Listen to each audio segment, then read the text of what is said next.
All right, we're going to go to a period of questions, and we'll start with Jacques Bobo. I just had a quick chance to peruse this.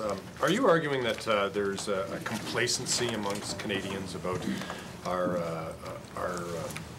security? A complacency among Canadians in terms of their perceptions of the threats that we might face from a national security perspective? It might come to that, but I think the prior consideration is that government hasn't been vocal enough in outlining what it intends to do, and somehow over the last several years, Canadians have been led to believe that the problems that they read about in their newspapers are a bit remote from them. I don't know whether that translates to complacency or simply a misunderstanding of the reality and therefore inaction as a consequence. And a second question, it's not directly related to this, but we're experiencing another massive dump of information by WikiLeaks. Politicians are very nervous about this and the potential consequences. From your perspective, how damaging is it?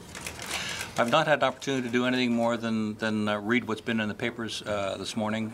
So with that kind of a caveat, let me just say that it really is nerve-wracking to know that a vast number of documents that are supposed to be guarded in some way or other are out there in the public domain. These documents were not prepared to be read publicly, maybe by historians 50 years from now. As a Foreign Service officer of long standing, serving in places like Washington and Moscow, I'd be very disturbed if I knew that my candid assessments of situations and my advice to government, based on the best information I had, was going to be thrown out into the public domain at some point. How would I react if I knew that was happening often enough? I'd stop being so candid. And government would not get the advice it needs. So in some respects, that's the insidious long-term consequence of not respecting the rules of the game. I think there's probably less concern about embarrassments. We talk freely about that. I suppose probably someplace in there might in fact be some real damage being done to particular programs or particular people. One can imagine somebody being quoted, whether accurately or not, whether it's a low-level officer's assessment or a very high-level candid opinion about another national leader, but you could imagine some situations in which people's livelihood and maybe even their lives are at risk because they have been now seen to believe something or to have done something that in fact, by the rules of the game, they should have been protected. Madeleine Bélanger, Radio-Canada. Oui, je vais vous reposer la question en français, oui. M. Chapin. Vous pouvez réagir aussi, M. Crowley, si vous voulez. Est-ce que le risque d'un dommage diplomatique entre le Canada et les États-Unis, est-ce que le risque est réel ou théorique, vous pensez? C'est assez réel, mais qu'est-ce que ça veut dire risque diplomatique ou embarras diplomatique? Nous sommes tous adultes, on sait bien de notre part et de leur part que franchement on rédige ce qu'on veut pour nos quartiers généraux. Si quelqu'un a vraiment écrit quelque chose that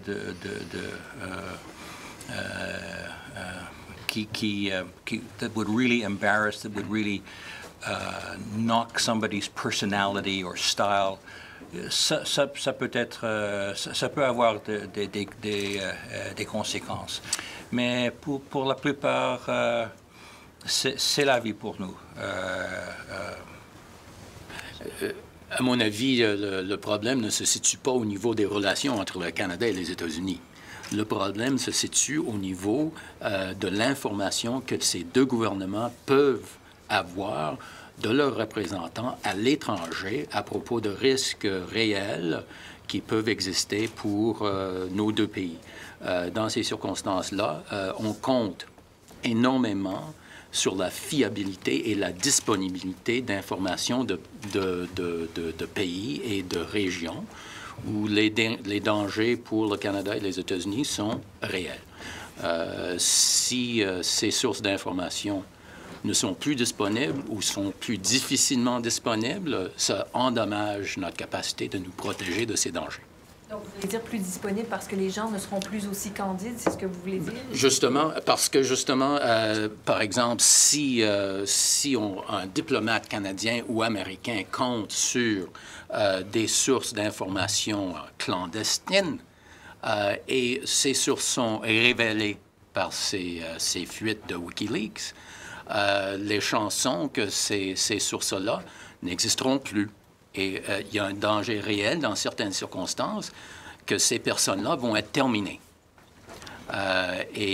Donc, le danger pour notre capacité de nous protéger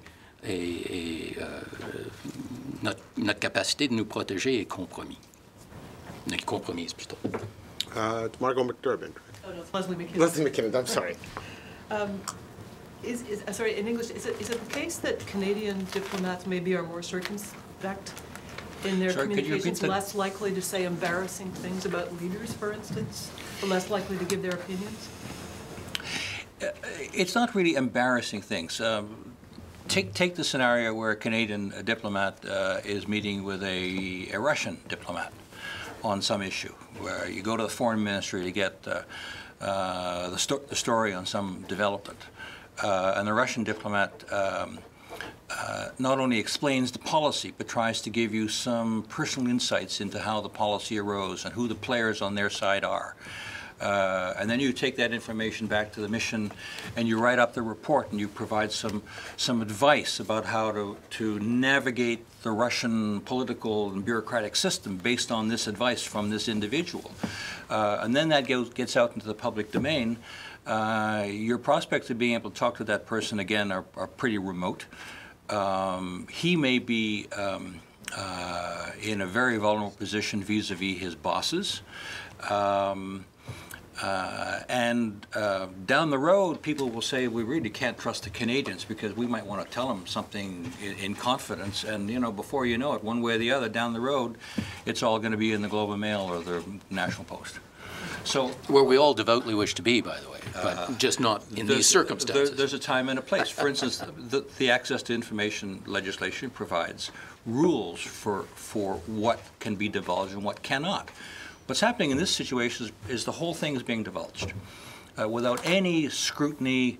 It may all be totally harmless, but it's very likely not, considering the volume of material that's been dumped. And to the extent that good policy depends on sound information, on acting on the circumstances as they really are, it damages our ability to define and carry out good policy if we cannot count on our representatives abroad to be able to get that information. And that's what's damaged by this sort of leak. But is there a difference in the way Canadian diplomats conduct themselves? There would be if it got to be habit that when you talk to a Canadian, it ends up in the public domain. Yes. Otherwise, no. We follow the same general rules as just about anybody else in the world. I mean, there are a few people who just don't follow the rules ever. But there are well-established conventions. The Vienna Convention on Diplomatic Relations indicates what you can cover and what you can't, and you have your own rules about how you can access information. We're diplomats. We're not spies, but that doesn't mean you can't have you can't get some indiscreet comments from somebody over lunch that amounts to getting information that you're not supposed to have. But there are basic rules in place that need to be respected. Both sides win on this. I mean, the scenario of the Russians, they in negotiations might want us to know some things so that when we come back to them with a counter proposal, we're better informed about what might be workable and doable and what would not be. And the role of diplomats, remember, is to be these honest brokers. We represent our own country and our own country's interests, but it's our job to maneuver, to work the international system in our country's favor, which means we need to know the lay of the land. And anything that compromises our ability to get access to that kind of information and to provide candid assessments back is going to compromise not sort of narrow security issues, but the way the world works. Madeleine Bélanger. Blais-Morin. Blais-Morin, excusez-moi. Sous question encore à propos de Wikileaks, qu'est-ce que, selon ce que vous avez lu jusqu'à maintenant des notes diplomatiques coulées, qu'est-ce que ça nous apprend sur le regard des États-Unis sur le reste du monde, sur leurs relations diplomatiques à eux? Les Wikileaks, précisément? Oui, qu'est-ce que ça nous apprend sur les États-Unis, sur leur façon de mener la politique étrangère? Pas grand-chose de nouveau. Selon ce que j'ai lu ce matin dans les journaux, c'est à peu près ce qu'on croyait.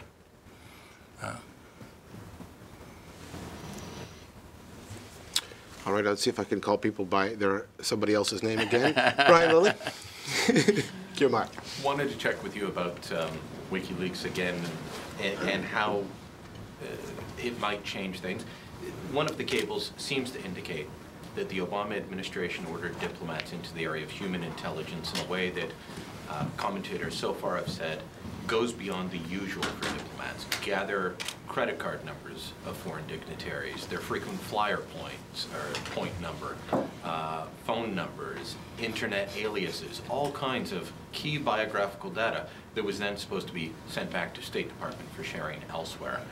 It's being called amount to spying on friends and enemies alike. Is that normal for diplomats to be involved in that kind of activity? It sounds like it's a little abnormal in the sense that it's going beyond what you would normally expect a diplomat to be tasked to do. Take, for instance, the Prime Minister's first meeting with President Obama when he came here. And the staff that Obama brought with him to Ottawa for the meeting. You can be pretty sure that in among the briefing books were some well-developed biographical materials on the president and the staff that we were going to be meeting with here. And you go wherever you can to get this information from books and articles, and you interview journalists and you interview individuals. Typically, I don't think you need to know things like their frequent flyer plans and their personal access codes to their computers. That sounds a little out of the ordinary, and it makes me a little suspicious, in fact, that something like that would in fact be the case. But the world is a pretty untidy place, and there are times when you know, the distinction between information collection and intelligence collection is a little blurred. All of the data in the cable appears to be information that an agency like the CIA or the NSA could use to track somebody. Did the Obama administration blur the lines between diplomats and spies with their orders? I'd have to reserve judgment on that until I actually see the documents. I would doubt it somehow. I mean, I'm not naive enough to dismiss the possibility that people can play fast and loose with the rules. But I would give the benefit of the doubt to the State Department, to American Foreign Service officers, to the Secretary of State, to the President, until there's very solid evidence to the contrary. All right, do we have any further questions? All right, well, thank you very much, gentlemen. We appreciate you taking the time here this morning. That concludes this press conference. Have a good day. Thank you, merci. Thank you.